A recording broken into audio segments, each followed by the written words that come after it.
Hi everybody, Father Dimitri here. Hope everyone's doing well. I'm coming to you live from Washington, D.C. Once again, it's a hot and sunny day. And today we've got a great message coming from the Gospels. And it always amazes me how pertinent and how real the messages of the Gospels are. That every Sunday, there's something in there that really speaks to what we're dealing with, what we're going through. And what's incredible is this Sunday is another parable of Jesus healing some sick people. And there's the story of Christ. He's walking, and there's two men coming up to him saying, "Jesus, Son of David, have mercy on us." And they're both blind. And it goes on to say Jesus asked them a very important question. And I believe that this question that he asked them points to a reality of the fact that despite any sickness we might have, despite any ability from us taken away, right? If we lose the ability to see, if we lose the ability to hear, to taste, to smell, to touch, if we are bedridden and we lose the ability to walk, that there's something that can never be touched.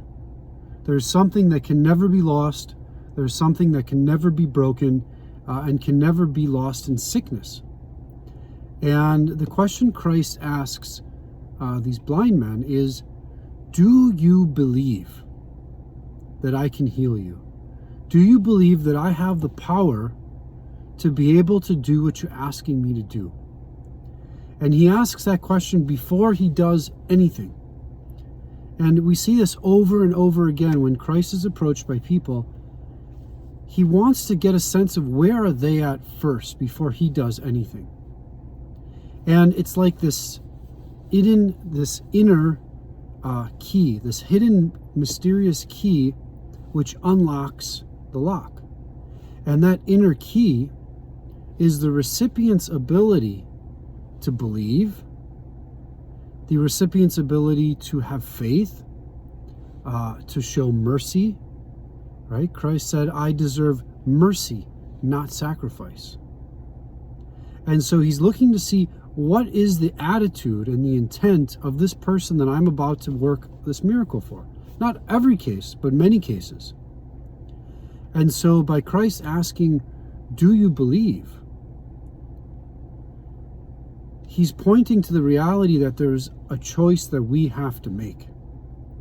There's, no matter what happens, no matter what sickness we might have, no matter how, in what terrible of a shape that we are, how many injuries or sicknesses we have, that there's something that we have that can never be lost. It can never be broken. And that is our ability to choose faith, to choose love, to choose compassion, to choose to be hopeful in the face of a hopeless situation.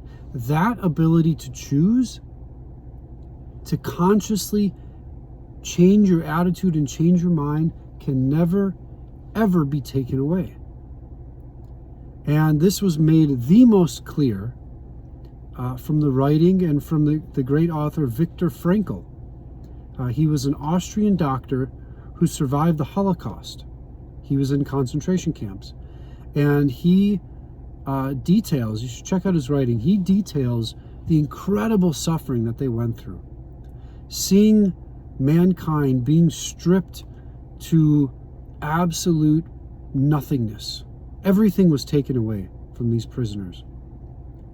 And what he found was that the only thing which could not be taken, which could not be removed by any punishment or torture that the Nazis could devise, was man's ability to choose the response to adversity and suffering. That choosing, it's very subtle, because oftentimes we don't think we have a choice.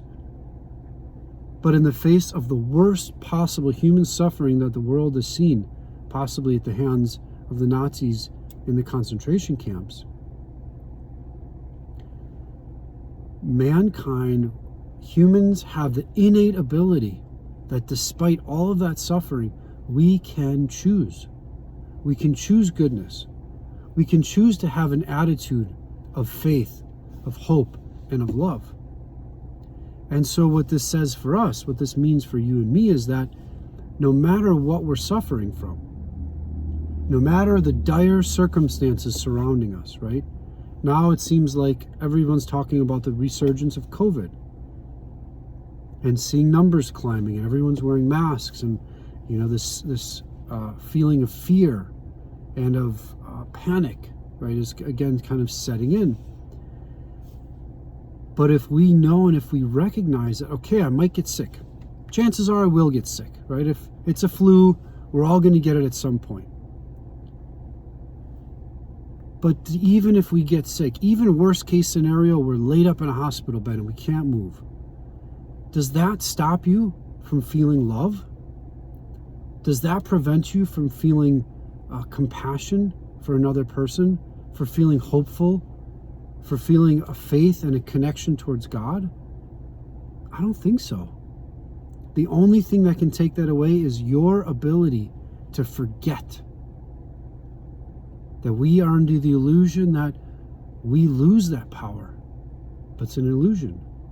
If we remember that we always maintain that power and that ability to choose love, to choose righteousness, to choose goodness and hope, then it doesn't matter what happens to us, guys. It doesn't matter what we deal with. It doesn't matter what sickness or what injury or what ailment comes our way. Because that power, that innate, inner ability to choose and to reflect God in all situations can never be taken. And so I pray that that inner light, that inner fire that we all have, that inner image, the icon of God, which is in each of us, that comes forth so that we can live in courage, we can live in love, we can live in compassion, but especially in mercy. As Christ said again, I desire mercy. That's all I want. Mercy, not sacrifice. And so may God bless you in these days, and may His light shine on your face always. See you next week.